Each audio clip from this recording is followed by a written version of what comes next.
अयोध्या में श्री राम के आगमन का उत्सव, रामलला के स्वागत का उत्सव यानी अयोध्या का उत्सव हो रहा है। और इसमें पूरे देश कहें, दुनिया कहें, हर जगह राम जी के भक्त कहें, राम जी के चाहने वाले कहें, राम जी के कृपा पात्र कहें, हर आदमी अपनी अपनी श्रद्धा, भावना और शक्ति के अनुसार, क्षमता के अनुसार कुछ कुछ करने में लगा है।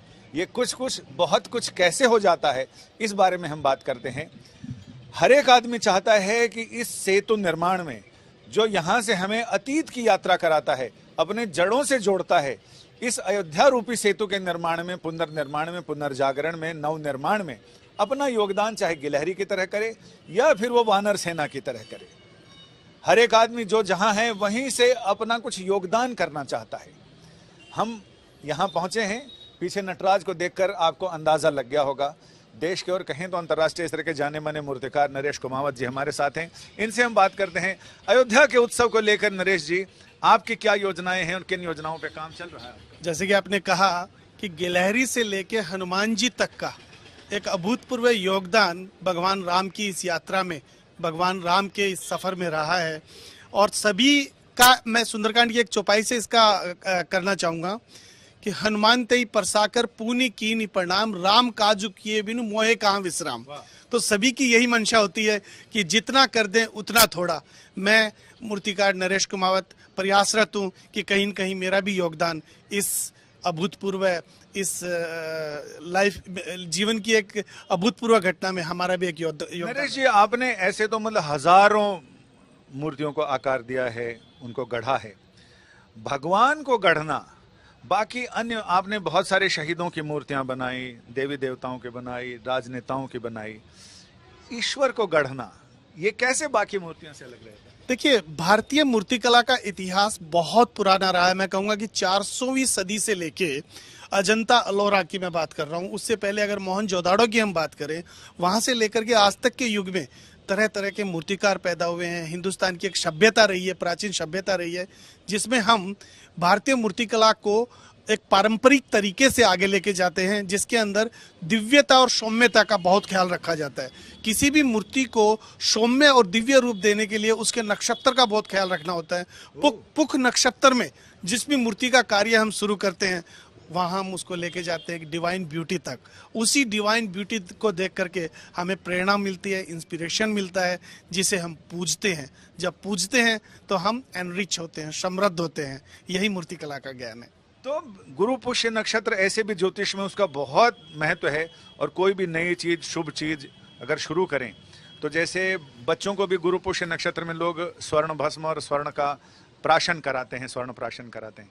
तो ऐसे में आपने भगवान परशुराम को नॉर्थ ईस्ट में गढ़ा, वैसे ही सुभाष चंद्र बोस को आपने इंडिया गेट के सर्कल पे गढ़ा, और सुप्रीम कोर्ट में आपके बनाए, आपके गढ़े हुए डॉक्टर अंबेडकर हैं, जिनमें सारे दिन लोगों का तांता लगा रहता है सेल्फी लेने के लिए। तो बाकी जैसे आपने रामचंद्र जी बनाए, और आप लगभग 250 फीट के रामचंद्र जी अयोध्या में बनाने वाले हैं गुप्तार घाट पे, ऐसी कोई योजना है? 250 मीटर के ये भगवान श्री राम होंगे। शुरुआती दौर का प्रेजेंटेशन हमने दिया और आशा रखते हैं कि इसको जल्दी हम करेंगे, काम को शुरू करेंगे। जब भी इस तरह के दिव्य और सौम्य रूप को गढ़ा जाता है तो कहते हैं कि उसके साथ, जो मैंने मेरे पिता से सीखा, मेरी तीसरी पीढ़ी है मूर्तिकला के इस अभ्यास में, मैं कहूँगा निपुण अपने आप को इसलिए नहीं कह सकता क्योंकि अभी बहुत कुछ सीखना है। तो इसके साथ आत्मसात होकर के जब आप काम करते हैं तो आप उस दिव्यता और सौम्यता तक पहुंच सकते हैं। वही प्रयास मैं हर रोज करता हूं सुंदरकांड के पाठ के जरिए कि किस तरह से हम अपने आप को और समृद्ध बना सकें अपने ही काम के अंदर। यानी जीवन में सुंदरकांड ये प्रतिमाएं गढ़ने में भी काम आता है। जी बिल्कुल, काम आता है। जीवन को एक डिसिप्लिन देने में कहूँ तो, या अपने हाथों में जान डालने का काम सुंदरकांड के माध्यम से होता है। जैसे आपने बताया कि अयोध्या के पुनर्निर्माण में जो फिर से एक नव चेतना, एक सनातन का एक नया काल आ रहा है। भगवान राम 500 साल से ज्यादा समय के बाद अपने मंदिर में विराजने वाले हैं। आपने बताया कि जैसे ये अयोध्या के मंदिर का मॉडल आपने बनाया है और कई लोगों के ड्राइंग रूम में, दफ्तरों में और कई जगह पवित्र जगहों पर यह शोभायमान है। आपने रामचंद्र जी 250 मीटर ऊंचे, जिनका निर्माण कार्य वहां चल रहा है गुप्तार घाट पे, तो ऐसे में मंदिर निर्माण में उसे लेकर आपका क्या मानना है?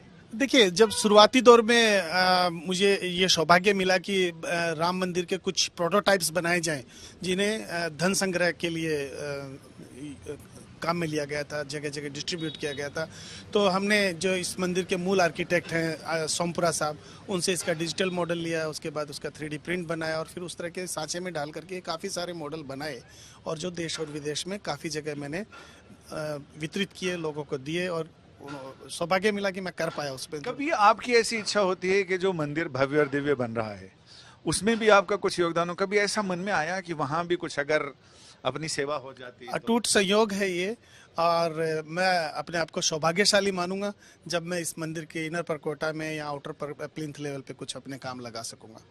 एक और प्रश्न मैं अपने दर्शकों की ओर से पूछना चाहता हूँ। जब कोई पेंटर पेंटिंग बनाता है, चेहरे के भाव अगर सही नहीं हो तो वो रंग दोबारा पोत के वो दोबारा उसके भाव बदल सकता है, लेकिन जब आप पत्थर में या धातु में किसी भी स्वरूप का उनके अंदर की फीलिंग है, वो चेहरे पर हो, आंखों में हो, अगर वो सही नहीं आती है तो कैसे करते हो आप? कैसे भाव तो चेहरे पे आते हैं? जैसा मैंने आपसे कहा कि हमारे इस काम में रीटेक नहीं है। हाँ। और इसके लिए जिंदगी की तरह ही रिवाइंड बटन नहीं है। रिवाइंड बटन नहीं है कि एक बार हमने अगर कदम आगे बढ़ा लिए तो वो पीछे नहीं आ सकते। इसके लिए अभ्यास जरूरी है और जैसा मैंने कहा साधना जरूरी है। साधना के लिए सुंदरकांड का पाठ जरूरी है और उसी से शक्ति मिलती है, उसी से आशीर्वाद मिलता है और हम ये काम कर पाते हैं। संसद में भी आपके बनाए म्यूरल हैं जिसमें वो सागर मंथन का, समुद्र मंथन का दृश्य है, या आपने कई जगह मतलब 80 से ज़्यादा देशों में महापुरुषों की प्रतिमाएं हैं, या जिस समय अपने CDS साहब का देहांत हुआ तो आपने रात भर में बैठ के और उनकी प्रतिमा गढ़ दी। देखिए, सनातन धर्म का काम करने का मौका मुझे जहाँ मिले मैं चूकता नहीं हूँ। मैं भाग्यशाली हूँ कि मुझे नई पार्लियामेंट बिल्डिंग में समुद्र मंथन का 80 फीट बाय 9 फीट ऊंचा एक स्कल्पचर, एक रिलीफ वर्क समुद्र मंथन के रूप में मुझे मिला। जिस तरह से समुद्र मंथन के मथने से नवरत्न प्रकट हुए, आज इस देश को उनमें से एक रत्न संभाल रहे हैं हमारे आदरणीय प्रधानमंत्री मोदी जी। सभी को मौका देते हैं, मुझे भी मौका मिल रहा है, काम कर रहे हैं। एक और चीज़, ऐसे तो आप इतनी दिव्यता गढ़ते हैं, ये कहीं ना कहीं ऊपर से चीज़ें आती हैं। कोई ऐसा अनुभव, कोई खास मूर्ति गढ़ते समय ऐसा अनुभव हुआ जिसमें आपको लगा कि ये तो मतलब सुपर स्पेशल? देखिए, जब मैं विश्व की सबसे ऊंची भगवान शंकर की मूर्ति का प्रारूप तैयार कर रहा था तो उस वक्त मुझे विश्वास स्वरूपम, तो उस वक्त मुझे आदरणीय मदन पालीवाल साहब का साथ प्राप्त हुआ, जिन्होंने उस मूर्ति को ये कहूँगा कि स्पॉन्सर किया है या उस मूर्ति के पीछे उनका बहुत बड़ा योगदान रहा है। उन्होंने एज ए बिजनेस टाइकॉन मेरे साथ मेरे स्टूडियो में लग करके साथ में काम किया, उनका दिशा निर्देश भी मिला। आप मानेंगे कि हम क्ले मॉडल पे भी दोनों एक दूसरे के साथ compete करते थे, काम करते थे, तो जरूर किसी न किसी का आशीर्वाद होता है, सहयोग होता है। इसी तरह से मदन जी का साथ मिला, उसी तरह से मेरे पूज्य पिता का आशीर्वाद मुझे मिला। तीसरी पीढ़ी है मेरी, रगों में मूर्ति कला ही बहती है, ऐसा मैं कह सकता हूँ। कोई ऐसा दिव्य, अद्भुत, अलौकिक ऐसा अनुभव कभी आया मूर्ति बनाते समय या मूर्ति की परिकल्पना करते समय, नींद से अचानक उठ बैठे हों और एकदम से कुछ चीजें ऐसे दिमाग में आ गई? एहसास होता है कि जब आप भगवान का काम कर रहे हैं तो भगवान साथ हैं आपके, और यही हमारी शक्ति है कि हम इस तरह का काम कर पाते हैं। मैं इतना ऐसा तो नहीं कह सकता कि कुछ देखा या कुछ समझा या सुना, बट ये एक इंटीग्रल जो आत्मसात होकर के भगवान के साथ काम करते हैं तो ऐसा जरूर लगता है कि वो हमेशा साथ है, उनका आशीर्वाद साथ है और हम काम कर पा रहे हैं। एक और चीज कि आपने पत्थरों में भी मूर्तियां कह रही हैं, आपने धातु, अष्टधातु, पंचधातु की मूर्तियां बनाई, या फिर आपने मतलब लगभग मूर्ति कला के जितने एस्पेक्ट हो सकते हैं, जितनी विधाएं हो सकती हैं, सब में आपने काम किया। सबसे ज्यादा तसल्ली किस चीज पे होती है? क्ले मॉडलिंग जो कि मूलतः देखा जाए तो जड़ है, क्योंकि उसके बाद का प्रोसेस मोर और लेस टेक्निकल है। जब हम क्ले मॉडलिंग करते हैं तो हम काफ़ी आत्मसात होकर के उस काम को करते हैं, उसी में सबसे ज़्यादा आनंद की अनुभूति होती है। मूर्ति बनाने के सिलसिले में आपकी देश के प्रधानमंत्री जी से भी कई बार मुलाकात हुई, बात हुई, या अयोध्या में रामचंद्र जी का, ये तो मतलब आपने गुटका संस्करण है, इसका बड़ा संस्करण तो वहाँ आने वाला है, तो उस बीच में कई देश की जानी मानी हस्तियों से मुलाकात हुई, तो इसमें आपका अनुभव क्या रहता है कि वो सारे लोग किस तरह से आपकी जो रचनात्मकता है उसको पुष्ट करते हैं, उसको एक नया आयाम देते हैं? देखिए, अच्छा लगता है जब मैं बताऊं 2018 में वर्ल्ड हिंदू कांग्रेस के साथ में जुड़ा, मुझे उनको एड्रेस करने का मौका मिला। 65 से ज़्यादा देशों के डेलीगेशन वहाँ पे थे, सभी ने मेरे काम को सराहा, देखा। बहुत सारी मूर्तियाँ शिकागो में उस वक्त लगाने का मौका मुझे मिला और वहीं से एक नए आयाम की शुरुआत हुई कि किस तरह से देश के साथ साथ विदेशों में भी मूर्तियाँ लगाएं। हाल ही में मैंने कनाडा में हनुमान जी की प्रतिमा लगाई है 54 फीट ऊँची, ब्राम्पटन शहर में। वाद विवाद भी होते हैं, बहुत सारे लोग उसमें नकारात्मक दृष्टि से भी देखते हैं कि पराये देश के अंदर हमारे हनुमान जी क्यों। बट मेरे लिए सौभाग्य की बात है कि 12 से ज़्यादा जगह पर कनाडा इटसेल्फ में मैंने बड़े बड़े स्कल्पचर्स लगा दिए और वो विराजमान है और सभी को आशीर्वाद दे रहे हैं। अयोध्या के साथ साथ काशी में भी नमो घाट पर आपके म्यूरल्स हैं, आपकी बनाई वो हाथ जोड़े हुए, वो जुड़े हुए दो हाथ जो न केवल गंगा की स्तुति कर रहे हैं बल्कि लोगों का स्वागत भी कर रहे हैं। इसके अलावा और क्या क्या चीज? नमो घाट पर मुझे एक पारिवारिक पूरा हाथ बनाने का 40-40 फीट के हाथ बनाने का सौभाग्य मिला। दर्शाया ऐसा जाता है कि आदमी गंगा में है और हाथ ऊपर से लेकर बाहर निकाल के वो भोले बाबा को प्रणाम कर रहे हैं। तो वो मैंने वहाँ पे काशी विश्वनाथ में एक निर्माण किया। आगे भी कुछ बहुत आने वाला है, स्कल्पचर्स अलग अलग तरीके के, बहुत सारी चीजें जो समय आने पर ही रिवील हों तो बढ़िया होती हैं। तो आपने अयोध्या में काम किया, काशी में काम किया, तीसरा रह जाता है मथुरा। क्या मथुरा में भी आपने कुछ काम किया या उसकी कुछ योजना चल रही है? देखिए, आकाश इंस्टीट्यूशन एक हमारे देश में है जिसके चेयरमैन जेसी चौधरी साहब हैं, जिन्होंने 4 धाम का वहाँ पे निर्माण किया है।